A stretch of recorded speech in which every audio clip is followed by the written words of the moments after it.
In this video, I'm going to explain how to access Ellii assignments on Canvas as a student. So I am logged in here as a student on Canvas, and I'm looking at the content I have available for me.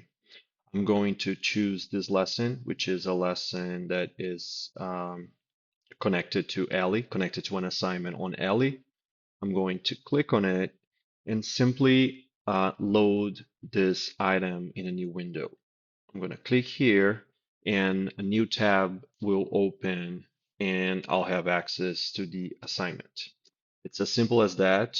Students don't need to have created accounts or joined classes on Ellii prior to this.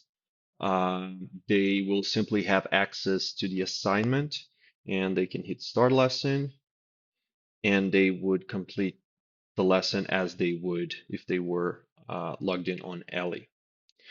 I can just move here, and if I close this and hit back, I'm going to be taken back to Canvas. Ellii,